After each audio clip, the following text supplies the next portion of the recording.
Salam saudaraku sekalian, umat Kristen dimanapun berada di berbagai belahan dunia.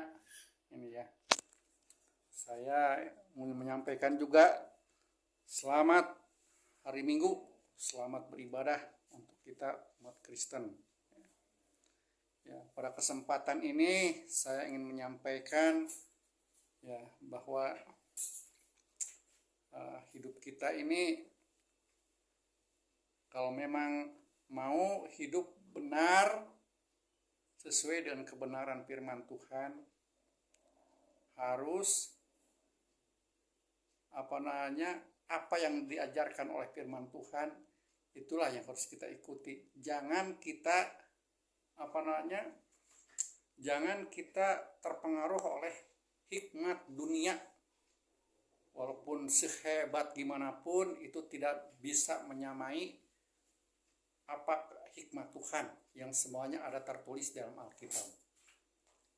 Ya, karena hikmat dunia itu berbanding terbalik, kontradiktif dengan hikmat Allah yang ada dalam firman Tuhan. Hikmat dunia sehebat apapun seperti apa yang saya katakan tadi itu terimbas dengan dosa, itu terpolusi dengan dosa. Sedangkan hikmat Allah ya Allah yang Maha Kudus, kan gitu.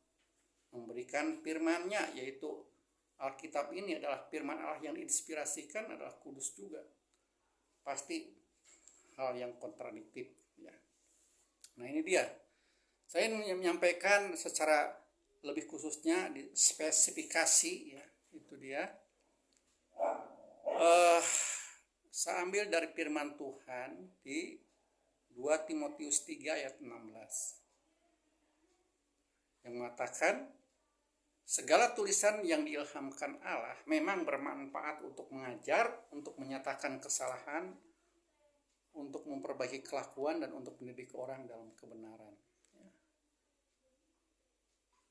Ini ya, kegunaan, fungsi, manfaat firman Tuhan itu menjadi seharusnya titik tolak buat kita umat Kristen, atau juga untuk yang katanya mengklaim diri sebagai hamba Tuhan, pengkhotbah, pendeta. Ya, ini yang harus lebih diprioritaskan, lebih diutamakan, lebih digemakan, lebih dikedepankan. Yaitu apa?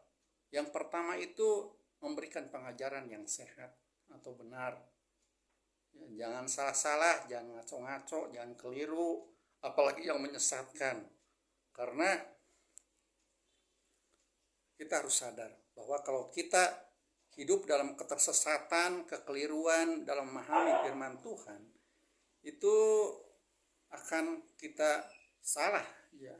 Kehidupan rohani tidak akan terjamin sehat pula, kan gitu. Pertumbuhan rohani kita tidak akan mencapai ke situ. Dan juga bagi yang mengklaim diri sebagai pengkhotbah pelayan Tuhan, kalau dia tidak mengajarkan pengajaran yang sehat dan benar sesuai maunya Tuhan dalam firman-Nya, itu akan dihakimi oleh Tuhan, akan diminta pertanggungjawabannya oleh Tuhan suatu kelak di kemudian hari, pada waktu Yesus datang pada kali yang kedua, yang kita tidak tahu. Yang kedua, itu yang harus dikedepankan, lebih kedua, yang memberitakan Injil dalam pengertian tadi menurut 2 Timotius 3 ayat 16, yaitu menyatakan kesalahan, memperbaiki kelakuan, dan untuk mendidik orang dalam kebenaran. Ini yang harus lebih dikedepankan ya.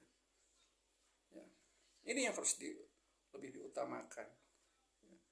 Baik dalam penyampaian di atas mimbar ya, tidak hanya kepada orang di luar Tuhan saja Injil harus disampaikan. Bicara tentang apa?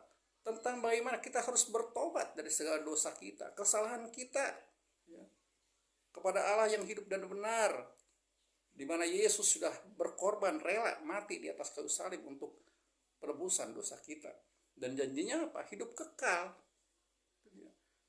tinggal bersama dengan Tuhan di dalam kerajaan surga yang mulia dan yang kekal itu dia ya. Ini ini harus dikedepankan oleh si pendeta pengkhotbah ya, menyampaikan. jangan lebih kepada yang lain. Ini juga sama, akan diminta pertanggungjawabnya oleh Tuhan. Ingat bagaimana Yeskiel pernah disampaikan oleh Tuhan, firman-Nya dikatakan kalau tidak salah Yeskiel pasal 4. Hei Yeskiel, kamu adalah penjaga Israel. Kalau kamu melihat di antara saudaramu yang berdosa, tetapi kemudian kamu tidak mengingatkannya, maka dia akan mati dalam dosanya. Tetapi nyawanya aku akan minta pertanggungjawab dari kamu. Itu dia. Kecuali katanya kalau kamu sebagai penjaga Israel, sebagai penggembala Israel, itu melihat ada di antaramu yang berdosa, kemudian kamu memperingatkannya. Kalau dia bertobat, puji Tuhan. Kalau tidak, ya itu urusan dia dengan Tuhan. Tetapi Yeskiel atau kita yang menjadi pelayan Tuhan itu dikatakan oleh Tuhan akan bebas dari pertanggungjawaban terhadap aku. Tuhan seperti itu. Dan saya lebih menjurus lagi kepada hal bagaimana kita memberitakan Injil, menyatakan kesalahan, memperbaiki kelakuan dan untuk orang dalam kebenaran. Orang di sini dalam kaitannya konteks ini jemaat. Di atas mimbar harus juga lebih dikedepankan tentang memberitakan Injil ini. Apa yang maksudnya? Ini saya katakan, kalau kita lebih diutamakan di atas mimbar, kita menyampaikan Injil, yaitu di dalamnya ada pertobatan dari segala dosa kita, kemudian solusi satunya adalah iman kepada Tuhan Yesus yang memang dia mati di atas kayu salib sebagai satu-satunya yang diperkenan oleh Allah bagi penebusan dosa kita. Dan kedua, janjinya hidup kekal. Itu apa? Kalau jemaat menerima, bukan menolak, bukan berbantah, ya, itu apa? Akan menghasilkan iman. Ini yang harus kita tahu. Seruan pertobatan lebih dikedepankan, lebih digemakan dalam gereja, dalam mimbar. Jemaat yang menerima, merespon positif hal ini, akan dia menghasilkan iman kepada Tuhan Yesus, iman yang sejati. Kemudian apa lagi? Di situ dia akan mengasihi Allah dan mengasihi sesama. Dia juga akan menjalani hidup dengan yang kudus, ya, hidup kudus. Dia juga akan mengalami pengharapan di tengah-tengah apapun yang terjadi di dunia ini.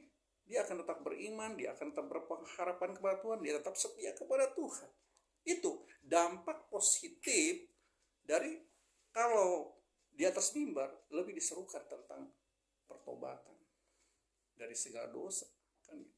Lain halnya dengan yang lebih didengungkan di atas mimbar itu adalah di luar ini, tentang menyatakan kesalahan, memperbaiki kelakuan dan orang dalam kebenaran. Tidak ada seruan pertobatan dari dosa, hanya sedikit saja, hanya sekedar saja.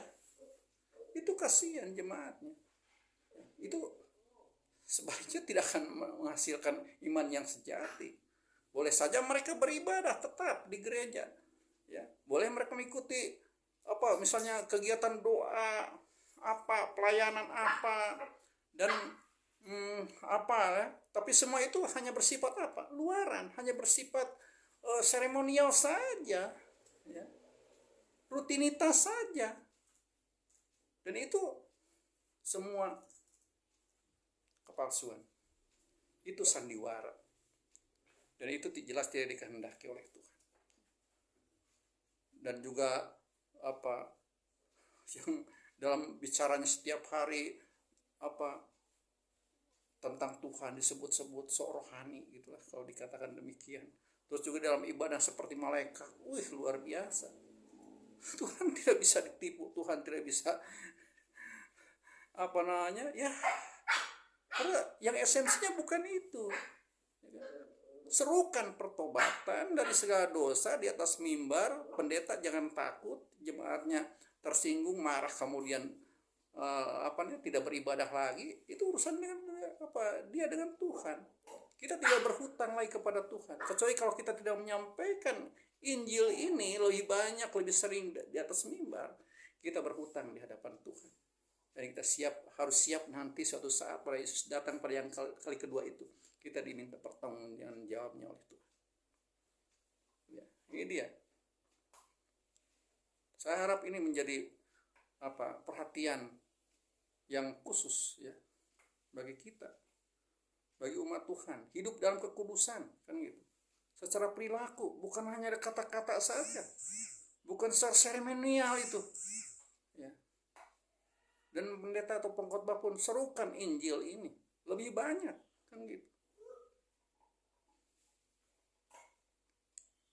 Walaupun konsekuensinya tadi ya, seperti yang saya alami dalam pelayanan seperti ini, masih dalam perintisan juga mereka pada tersinggung. Ya silahkan saja, nggak apa-apa. Itu urusan dia dengan Tuhan. Kita tidak berhutang lagi kepada Tuhan.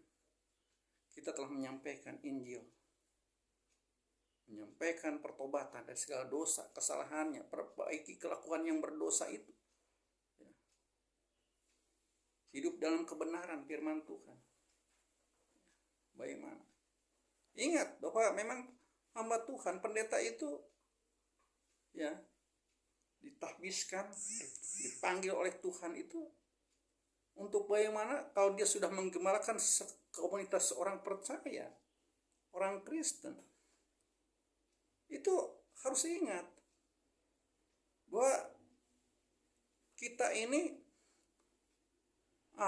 wakil Tuhan untuk membawa mereka ini berhadapan dengan Tuhan Yesus pada kali yang kedua itu, hidup dalam kekudusan.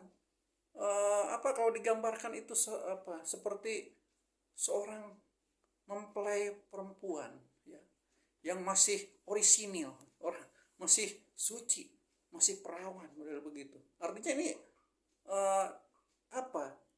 kudus, tidak ada dosa, kan gitu. Ini ingat bagaimana itu di Efesus pasal berapa itu ya, bahwa Tuhan Yesus memanggil, ada gembala, pengajar, di situ ada nabi, rasul, ya, pemberita Injil, untuk memperoleh orang-orang kudus dalam pelayanan itu, untuk secara dirangkum itu agar mereka hidup dalam kekudusan. Serukan itu lebih banyak. Injil ini yang membawa pada hidup kudus itu, menjauhkan diri dari segala dosa. Ya. Nanti pada waktu Yesus datang pada kali yang kedua, mempelai ini, gereja Tuhan ini, menjadi tugas utama dari pemimpin gereja, pendeta, pengkhotbah itu. Mempelai ini, gereja ini hidup dalam kudusan sehingga berkenan di mata Tuhan. Dan si pendeta itu ya bebas dari pertanggung jawabnya kepada Tuhan. Kecuali di dalam itu tadi dikatakan seperti itu.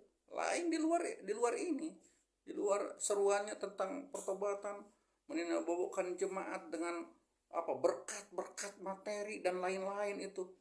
Khotbah yang bersifat motivasi, lebih kepada bukan untuk membuat jemaat hidup dalam kekudusan, hidup dalam pertobatan, tetapi lebih kepada yang lain itu, yang duniawi lah itu siap-siap saja dia diminta pertanggungjawabannya oleh Tuhan. Siapa yang bisa tahan di hadapan Tuhan Yesus yang datang pada kali yang kedua? Dia akan gemetar, sia-sia ininya ya. Pelayanan yang sudah dia